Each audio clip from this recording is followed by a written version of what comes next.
Thank you for tuning in to the SciClones podcast, a podcast where two people who are not the same person talk about science fiction, books, movies, short stories, etc. We do a book a month, and this month we are talking about Micro by Michael Crichton and Richard Preston. Next month we'll be looking at Starfish by Peter Watts. And in between each book review, we're going to be doing movie or short story or other science fiction media. So 2 weeks from this, we're going to be talking about the movie The Empty Man. Thank you for listening. This is our inaugural episode, so please be patient with us, but it's going to be a good time.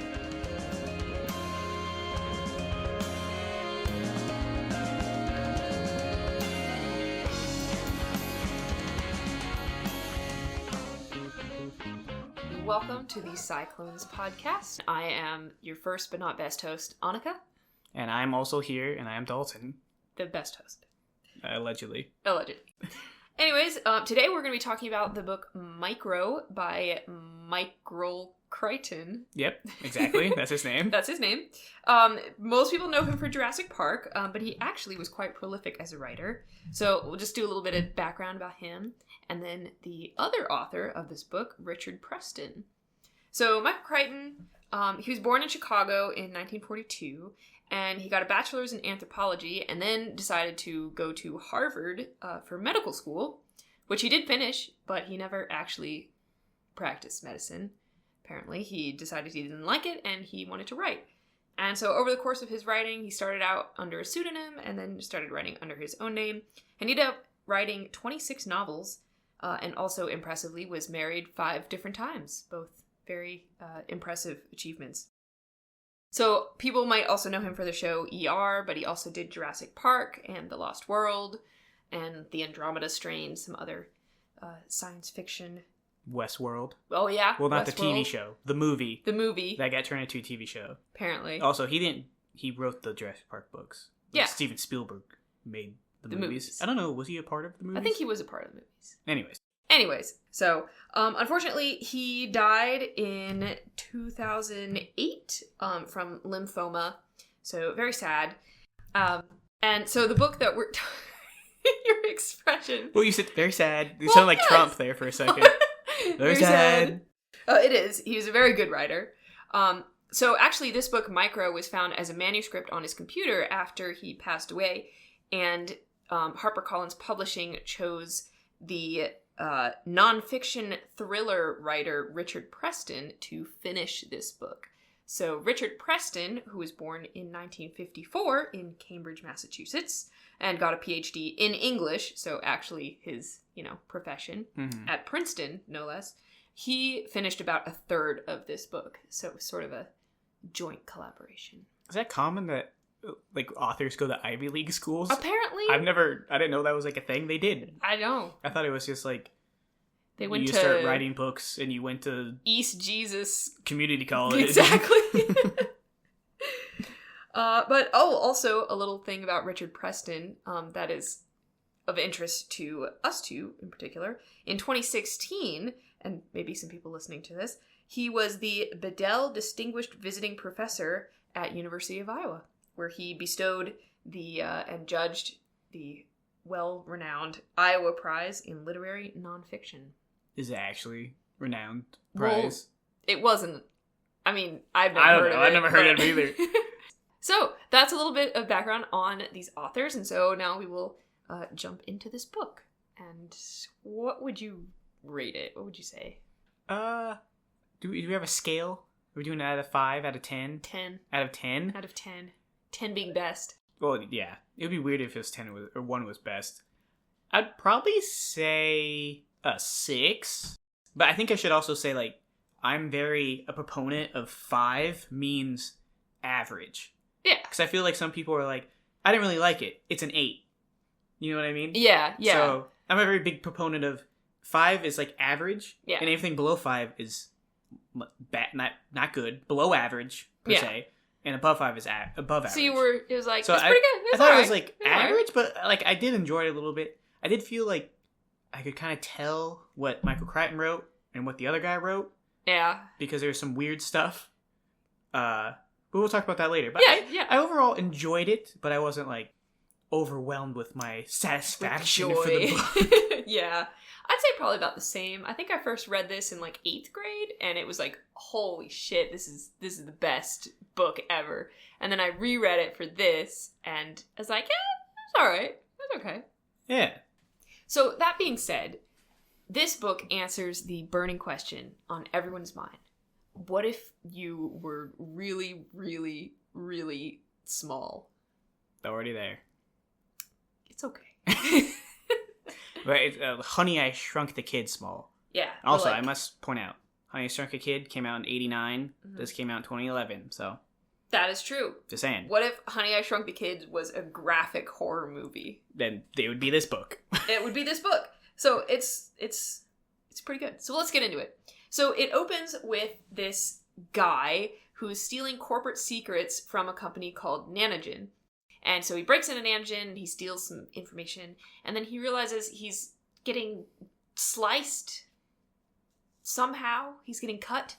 He doesn't know why. He freaks out. He runs back to this office with this guy, Willie Fong, who hired him to steal some of these secrets. And there's another man there. We don't know who he is. And then all three of them die under mysterious circumstances. The police on Hawaii, this is in Hawaii, by the way. On Oahu? Oahu. They rule it as a suicide because all of them apparently slit their throats, but there's no weapon. Also they're covered in cuts everywhere. Cuts everywhere, so they're like, was it some sort of occult thing? I don't know. Yeah. So. And then there's kind of hard cuts to a college in Cambridge, Massachusetts. Presumably. Presumably. But we don't know. But I guess we should also say, at this point in the book, we don't know what Nanogen does. That's true. So, but yeah, it cuts to this grad school office where there's a bunch of different grad students who are kind of in the botany, biology field.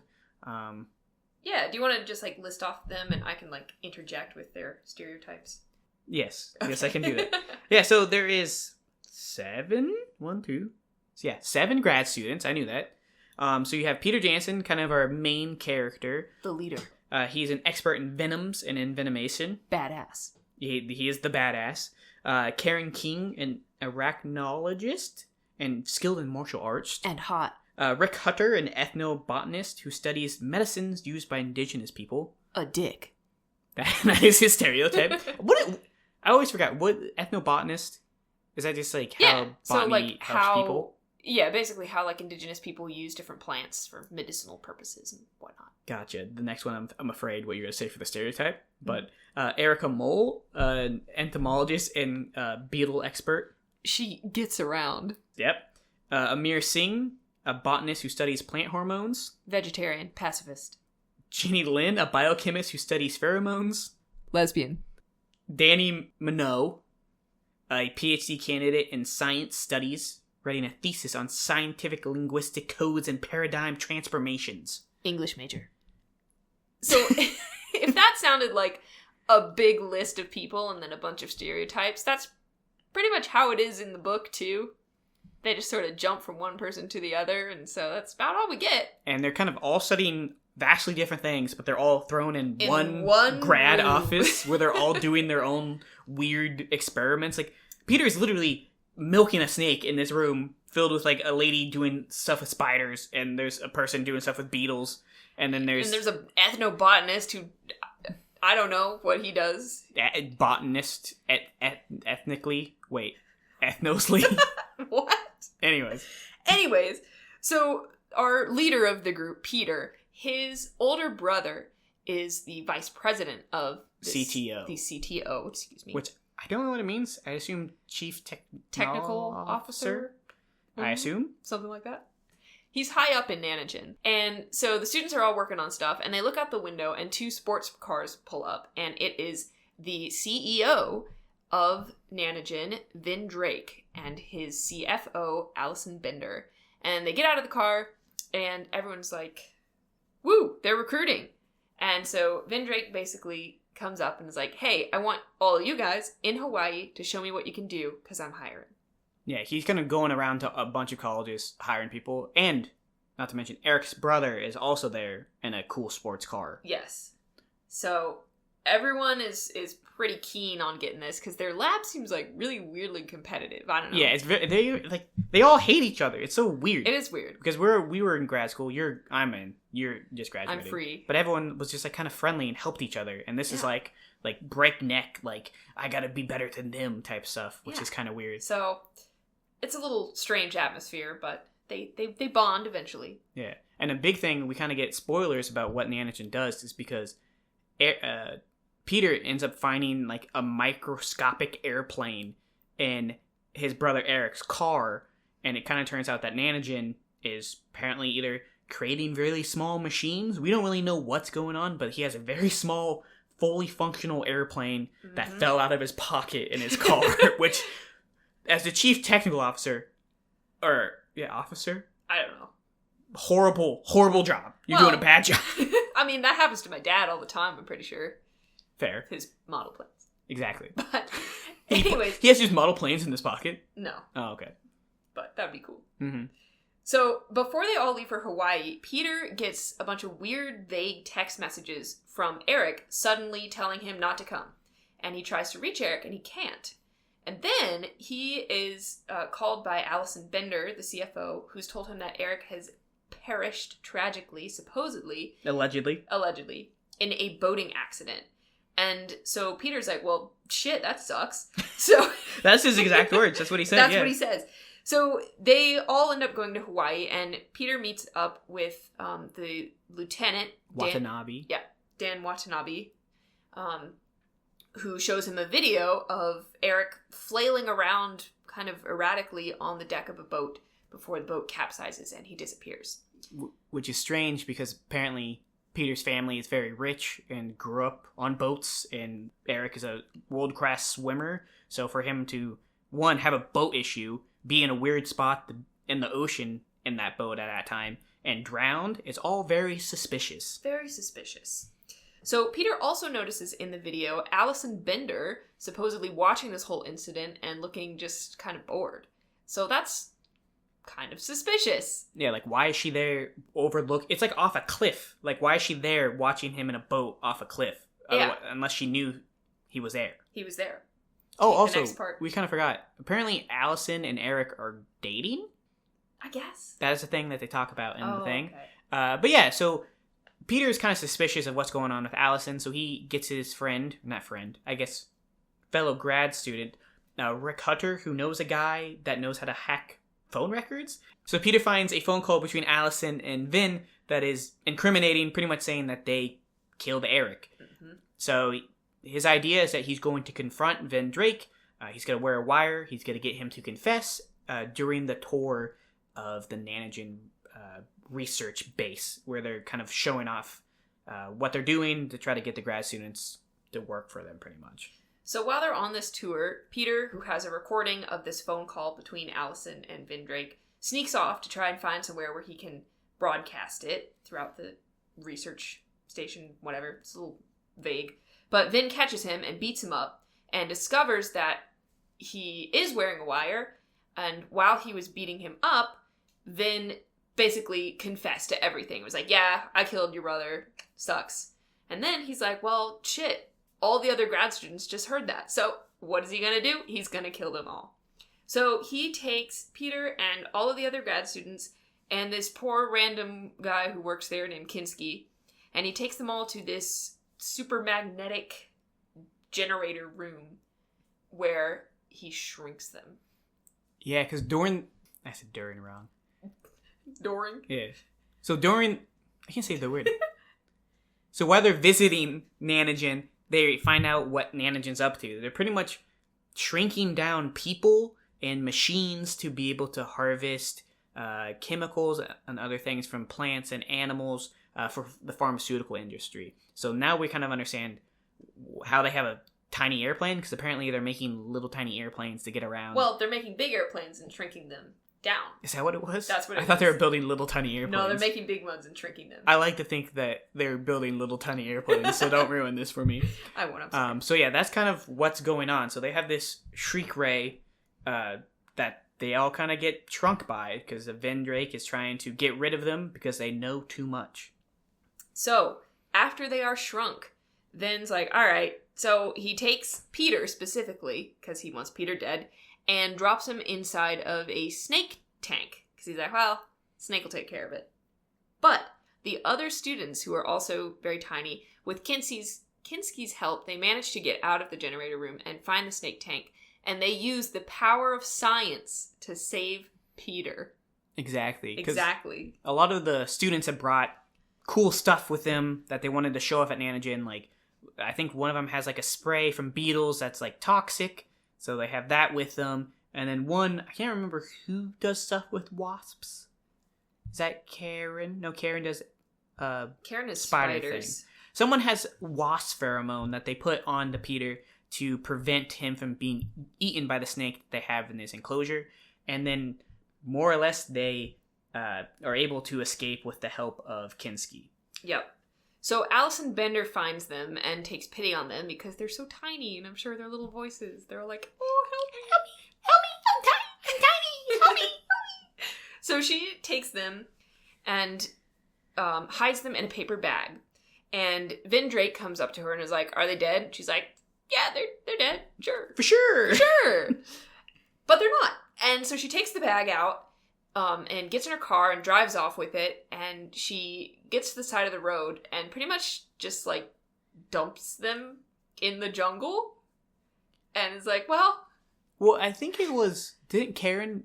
She had a knife. Karen cuts their way way out. And then Allison's like, oh, they're gone. And then they're like, okay. So now they're kind of out in the facility in, like, I guess we call it a rainforest of Hawaii? Yeah, it's in yeah. Yeah, but Vin Drake finds out that Allison Bender is betraying him. Tried to help them. And ends up killing her. Fakes her death. Well, she really dies. Okay. Fakes her suicide. So it made it look like it was an accident. The grad students and her were kind of all partying. He put a bunch of their belongings in this car, killed her, and pushed the car off a cliff. So it makes it look like, oh, they took the wrong turn on these windy mountain roads. They went off the cliff. Oh, they're all dead. Don't look for anyone around my secret organization. I did nothing wrong. Exactly. Oh, my CTO also died. Whoa, and my CFO is dead. How could this have happened? They were dating. Maybe she was sad and was drunk. Yeah. So, back in the jungle, Kinski knows the situation is not good. But he's like, look... That is a understatement. Well... Because they're in the middle of the jungle. And they're tiny. They're like half an inch tall. Like, tiny. We're at the point where, like mites in the dirt are, like, cat size. Yeah. So Kinski tells them that because Nanogen's been doing a lot of research around, they have these tiny little bases scattered throughout this one area where there's, like, supplies and little tiny planes and radios and stuff for the little tiny people to use while they're doing the work. So he says, all right, let's see if we can make it to one of these bases and maybe we can radio for help or something. Because in order to get big, they have to get back into that generator room and run it. Yeah, and they, Arison, I combined two names there. Allison brings them really far away from that facility. But when they get shrunken down, apparently it kind of gives them, like, Superman-esque powers. They can't fly, but they can jump really far. They can run really fast. They have, like, I guess a very high metabolism, too. And I don't know if it's at this time, but they end up telling them that they kind of have an issue with being shrunk. They call it the microbends. So if you say shrunk for a certain amount of time, you kind of get the same thing that affects divers? Yeah, so if you guys don't know what the bends are, it's when you're scuba diving and you come up too quickly, the nitrogen that's in the air you're breathing down there expands as you go up. And so if you go up too fast, it expands in your bloodstream and it causes, like, all sorts of problems. It can cause, like, brain embolisms and it's not good. So basically it's just, like, massive hemorrhagic bleeding and death. And if they get bruised or injured, that bleeding can kickstart that. Mm-hmm. So they have to, there's a time limit now. There's a time limit. There's a lot of dangerous stuff. And if they get hurt, it's really bad because it kind of kickstarts the bends. So Kinski tells them all this useful information, and then his usefulness is up, and he gets brutally ripped apart by ants. Yeah, there's an anthill between them and the base. Kinski is, like, kind of desperate. He's just kind of a scientist, so he's not... I don't know if he's been shrunk down before. I don't remember what they say. But he knows about it. Yeah, so he's running across and kind of gets sliced apart by ants. So some of the grad students are obviously very affected by this. But some of them are effective weirdly, where they're like, I now feel alive. Watching that man get ripped apart by ants, I understand my place in nature. But, like, while it's happening, too, they're all like, I can run so look fast! how fast I can jump! Whoa! And it's just like a man getting, like, ripped apart. It's like, his head gets tell my wife I love her! And it's like, I don't know who you are! Yeah, I don't know. Oh, well. So, while this is going on, and the students are trying to make their way to this first base, Vin Drake knows that they got out, and so he's sending his men around the jungle to dig up these bases and destroy them, so they won't have any place to stay. Yeah, and I think he ends up shrinking down 2 of his security people, and he's pretty much telling them these are, like, spies. They're trying to steal company secrets, so the security guys are like, yeah, we'll kill them. Yeah. He's not explaining that they've really done nothing wrong besides figure out Vin Drake is kind of an egotistical murderer. Yeah. And one thing I liked about these 2 security guys, I saved a little passage here. So one of them, he's like, dropping a mouse with a 600 Express was as good as shooting a Cape Buffalo. Yeah, they really like, they like do big game hunting when they're shrunk, but they're like shooting mice, but they're trying to make it be like, yeah, I shot a 7-point mouse yesterday. He's and it's like, what? I'd like to blow away a mouse. That would be fun. That's what he says, one of them. Yeah, so they have, like, all these big guns, and they're pretty much going after the grad students to now. Kill them. Yep. So they're kind of trying to figure out what's going on. Their guide kind of can see just got murdered. So Peter pretty much becomes the de facto leader who's holding everyone together. He's coming up with the plans. He's making everyone feel, like, more comfortable and safe, even though this is a very stressful time. And there's definitely some grad students that are faring better than others. Danny is not having a good time at all. Typical English major. Yeah, he's doing really bad. He's just freaking out. But, like, we need to call Vin Drake. And everyone's like, he's the one that put us here. Why would we call him? Yeah. There must have been a mistake. Karen King is loving it. Oh, she's loving it. And I can't remember much, but I think Erica and Ginny are not having a great time. They're not having a great time. And soon after Kinski gets ripped up by ants, there's a tiny little bit of a rain shower. And Jenny drowns in a tiny little rivulet of water. Yeah, it's kind of like flash flooding, but on like a puddle scale. It's like if you watch like a raindrop slide down the dirt. Yeah, and it took Jenny, and Danny could have saved her, perhaps, but he kind of cowered out. Yeah. Because he was reaching for her, and he's like, well, I don't want to drown. So then he like pulled away. But he plays it off like, I couldn't reach her. Yeah. And no one really knows that he let Jenny die. And that was kind of the first person to go, spoilers, of the grad students. But yeah, after all of that kind of happens, it's pretty much just Peter trying to hold everyone together while they are trying to find a way back to that shelter. Meanwhile, they're kind of aware that Vin Drake is probably sending people after them to try to kill them. Oh, also, at the same time, Eric isn't dead. Oh, yeah. So Surprise! He escaped somehow. Apparently, he is a very good swimmer. So he, at the same time that his brother is trying to escape Vin Drake's men, oopsie, Eric is also trying to find his brother. And it's kind of come out that maybe they died in this car accident, but he's not super sure what is happening. So, all sorts of things befall the grad students. There's insect, like they kill a cicada or a katydid. Yeah, and they eat it. Rick is getting like chemicals to make a karahi. That's like curare, which is like a sort of thing that they can put on like paper clips and stab beetles and stuff. Mix I don't know. I don't think I said it right. Curare, whatever it is. But a way to be able to fight back against all these bugs and stuff that are like very dangerous, because there's hundreds of millions of ants probably that they're going to have to look out for, let alone bigger beetles with like carapace that they can't puncture with little tiny things they have. Yeah, and honestly, this part, it was really This cool. is where it's good. It's really good. Because it's just them trying to figure out what to do. Like, they end up finding one of the bases, and they're able to like get food and sleep and kind of think about things, and some people are preparing or doing really good, and some are more like in shell shock and stuff like that. So they're kind of adapting, getting weapons and stuff, and This part's really like worth a read, I think. Yeah, it's I think really neat. Rick has a pretty scary encounter with a wasp that I won't get into, but and Karen has to rescue him using some spider venom. Yeah, so they have all these like superhero equipment and they kind of have these superpowers, so they're able to fight back a little bit, but there are some animals that they're not able to fight at all. Yeah. One of them is, they call it Skolo, the security guys, but it's a Scolopendra, which is a centipede. And so at one point, this Scolopendra comes up because they're carnivorous and it's at night, and it starts attacking the group, and poor Amar gets envenomated. Yeah, so he's kind of the next not feel so great.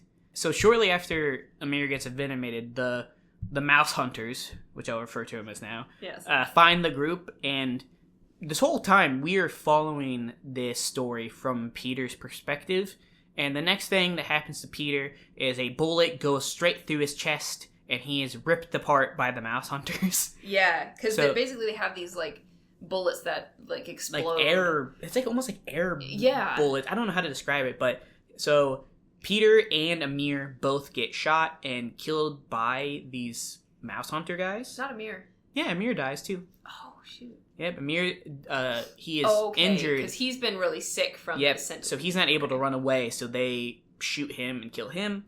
And they're actually, Rick and the rest of them are actually able to kill, I think, both of the mouse hunters, and they're able to take their vehicle to kind of try to go up the mountain, because there is one of Vendrake's men who is big still, that is going around and is picking up the little huts as he goes. Yep. So that way they have no shelter. But as of now, they don't know how many more people are after him, but they did kill two of their followers, pretty much. So I do want to jump in on that. So they shoot one of the followers. The other one gets a brutal ending by that spider. That's what it was. So I do want to read a sentence just to give you guys a taste of some of this. So it says, his body swelled up as the venom pressurized it until his armor began to make popping sounds, and blood mixed with venom began squirting out of the cracks in the armor. So that's what happens if a tiny little man gets attacked by a spider. Do you remember what kind of spider it was? Was it like a... I think... Let's see... A brown huntsman. So they're kind of like wolf spiders. Gotcha. So, yeah, they kind of are able to really go pretty far now that they have the machine that can carry them up the hill. I think it's after the rain. I think we skipped something.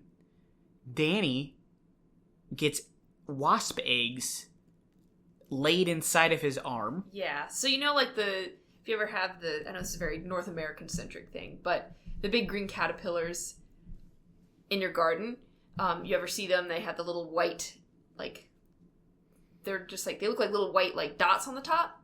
Well, those are wasp larvae, so the wasp will lay their eggs in the caterpillars, and then the larvae eat the caterpillars' insides and burrow out and become little baby wasps. Yeah, so Danny has eggs in him. So presumably the larvae are gonna hatch out eventually. And eat his arm. Yeah, so he's kind of panicking. Which I would too. Fair. And then as they go on, I don't remember the exact details, what you guys can read it for yourselves, but Rick ends up getting poisoned and by a wasp, I believe. That's what I was talking about earlier. Yeah, so he gets to the top of the hill where this base is that they think is there. Like, was it like Tantalus base. So they get to the top of this hill, but Vendrake is like, yeah, I don't care if they get up there, because that is where, like, the wasp and stuff are. Mm-hmm. So there's a whole sequence where Karen kind of saves Rick. It's pretty cool. Which is pretty cool, but we won't get into details with that. No. But they do find kind of a fugitive scientist that kind of that invented the tensor. I think it's what they call it. Core. The core. And he's kind of just hiding out up on this kind of this molehill or something. Yeah, it's sort of like a little made. Rock outcropping. Yeah, and he's made like kind of a home in these tunnels. And so they do get up there. They're surviving people, which is Rick. We forgot a big thing. What? Erica gets killed by birds. Oh, yeah. Well, Erica doesn't really get much Erica doesn't really happen. Yeah. But she does get killed by birds. Yeah. Her, like we said, her whole person is just, she sleeps with a lot of people. That's kind of all we get to that's know kind of about it. her. And she also has this like bug spray from beetles that are good. Like it releases like their toxins. And so that actually, the bug spray helps Karen survive getting attacked by one of those birds. They manage to get up to this Tantalus base where they find this guy hiding out. His name is Ben. And he was the one who kind of came up with the tensor core, and he's sort of a fugitive from Nanogen who's living up there.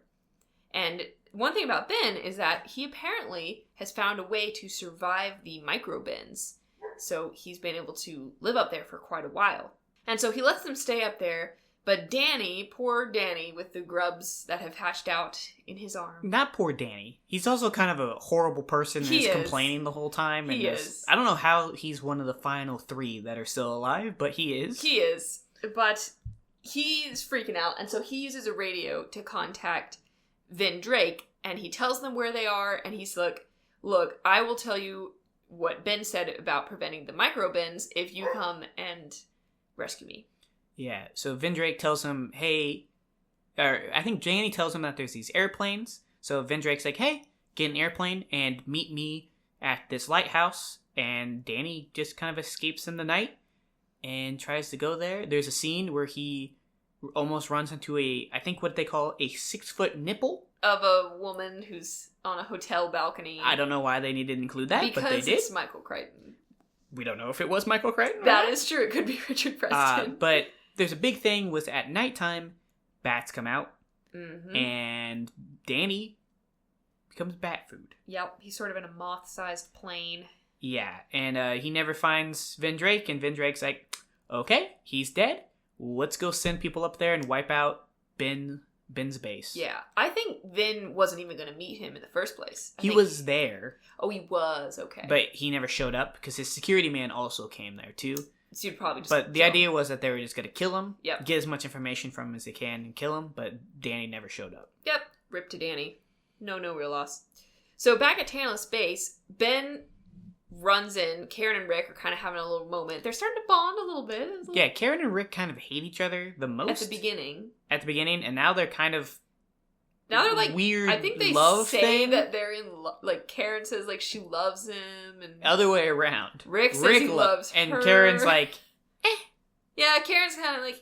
Karen the only thing she loves now is being in the microverse. Yeah, the microverse. Yeah, she loves being micro. She really does. Even though all of her friends have died, she loves it. She loves it. And you know what? I feel like I might as well. No, I would no. Well, you're sort of a computer man, but exactly. You know.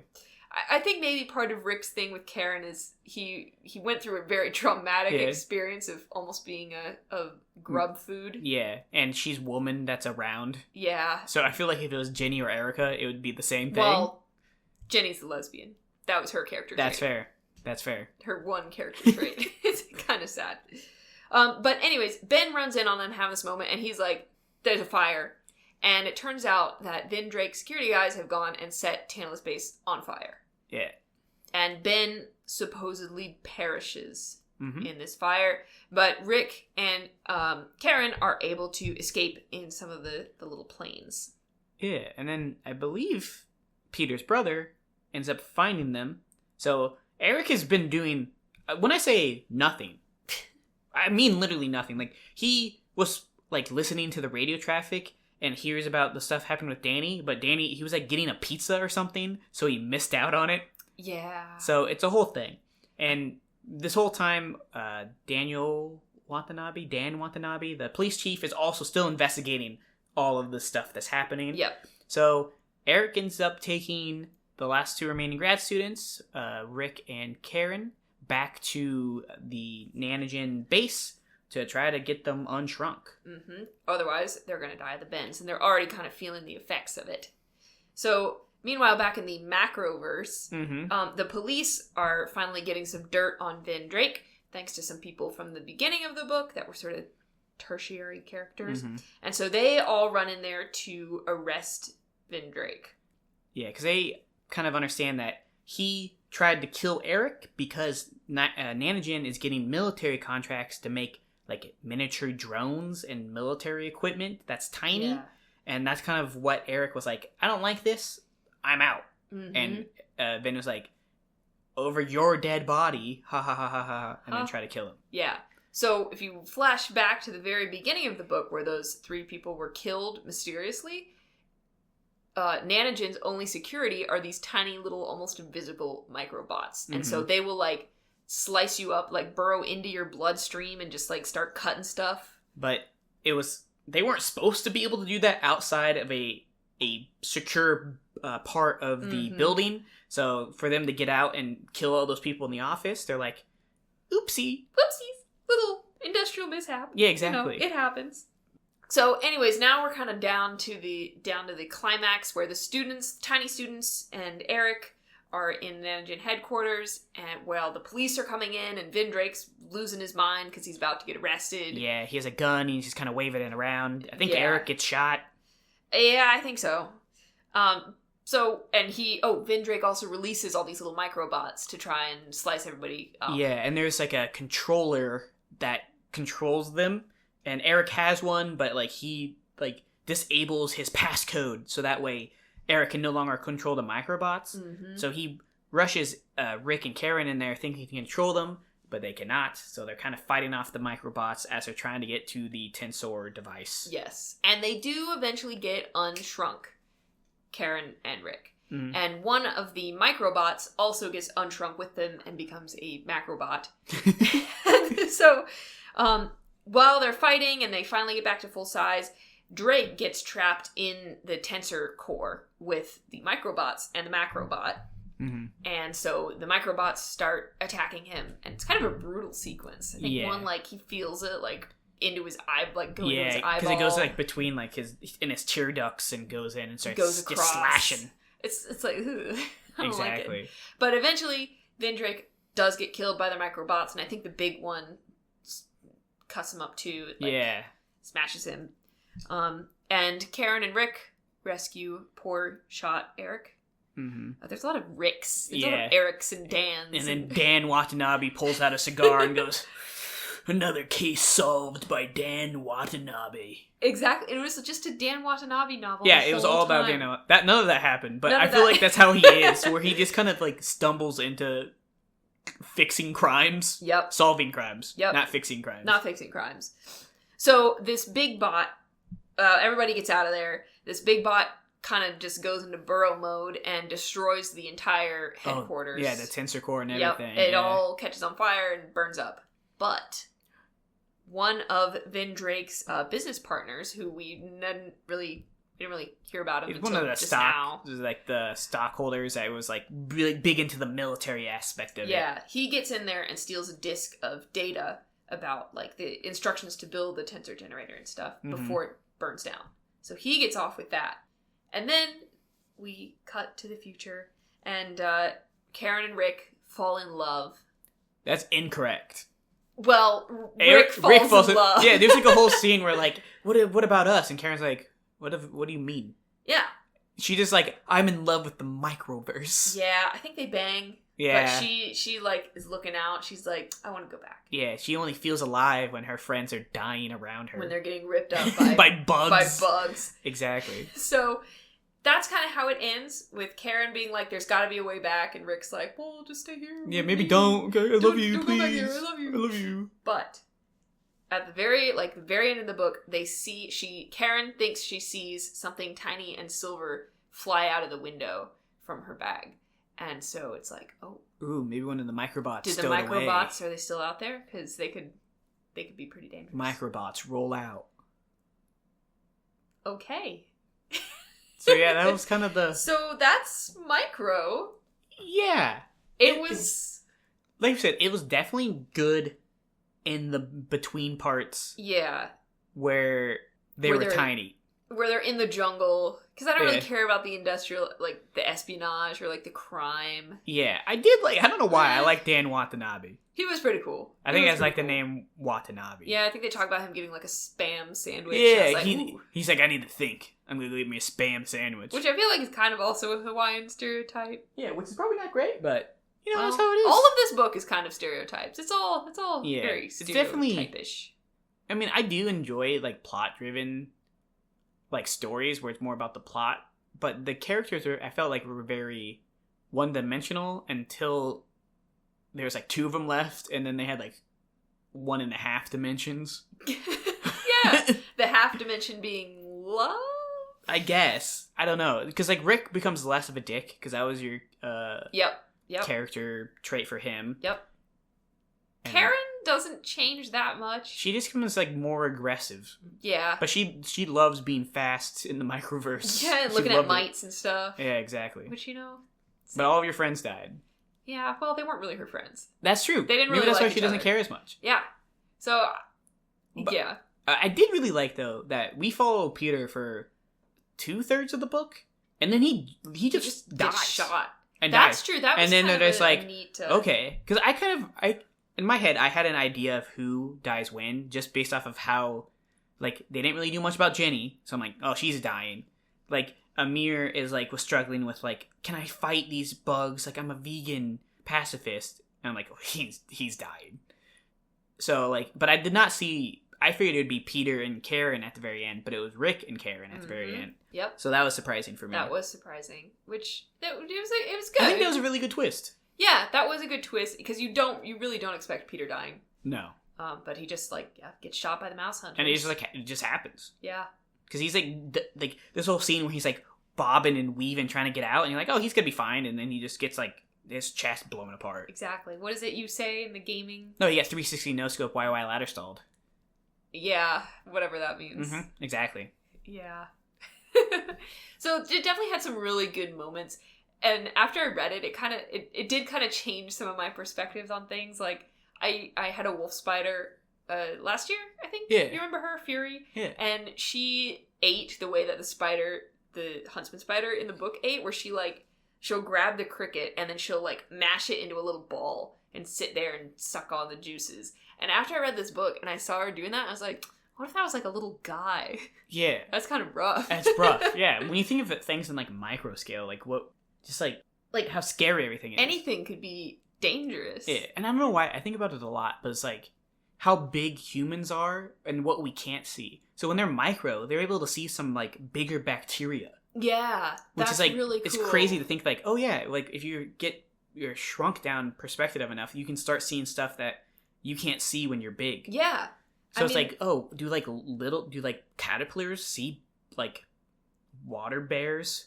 Can caterpillars see tardigrades? I don't know what caterpillar vision is. Exactly, like. but I'm just that's kind of I didn't think about it that. It's really neat. Oh yeah, kind of going along that. I did think it was funny that they brought up how they were able to even survive being shrunk, because all of their atoms are also shrunk. Yeah, and then they were trying to figure out is that bad? We have tiny electrons now, and or their something. gut bacteria are shrunk. Yeah, how is that going to affect? How is the oxygen molecules in the air? Yeah, it's if their tinier bacteria going to destroy the bacteria. Yeah. Yeah, and their solution to all those questions was just, I don't know. Shut up. Don't think about it. It works. Yeah, it's fun. Shut up. Yeah. You can think of the same thing in Jurassic Park, where it's that's true. In theory, using frog DNA to splice dinosaur DNA makes sense, but once you think about it, it's what the fuck are you trying to do with that? Why would they use frogs, though? I don't know. They're not really related to frogs very closely. Yeah, they're more related to humans than frogs, probably. I don't know if that's true. I don't know if that's I would say true. more. I think they're more related to mammals than they are That's amphibians. true, actually. Yeah. So if they use if they use dog DNA, it would make more sense than frog. Jurassic Park, 10 Mm-hmm. dinosaur human hybrids. That would be Is that a thing? badass. I know there's one where they have a child that's a She clone. was just a clone. They're too cowardly. Fair. So Yeah. Overall, decent. okay book. Decent book. Yeah, but I would recommend giving this one a read. It's pretty fast to read. Yeah. It has some cool scenes. Rick and the Wasp is pretty cool. Yeah. The mouse hunters getting... Yeah. Pretty much every scene where they run into some sort of animal when they're shrunk is pretty cool. Yeah. I would say that you're kind of hooked by the mystery at first, but the macroverse is not the most exciting part of the books. Definitely. It is... it's called micro, it's not called macro. Exactly. So but yeah, not as good as some of his other books, but I think it's alright. Yeah.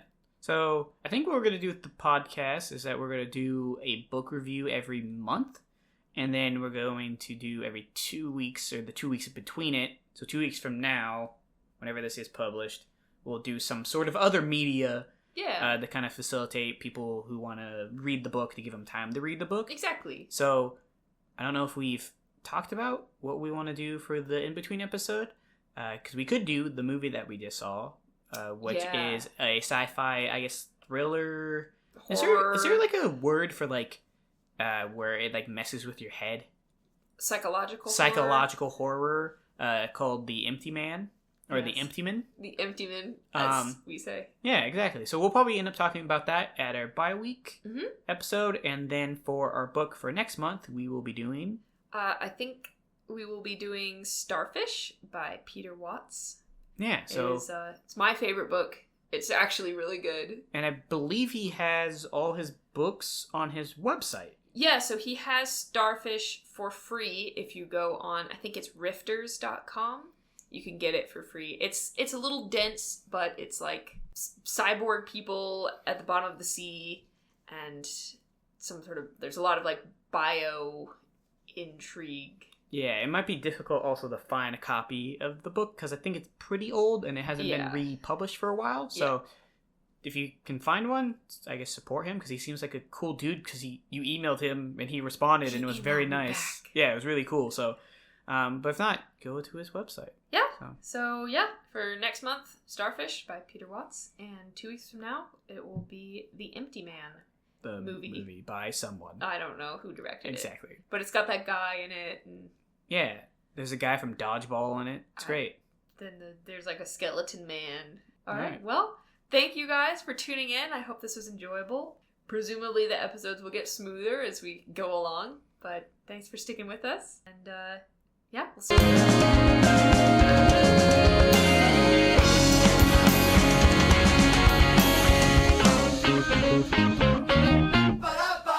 you next time on the SciClones. Bye.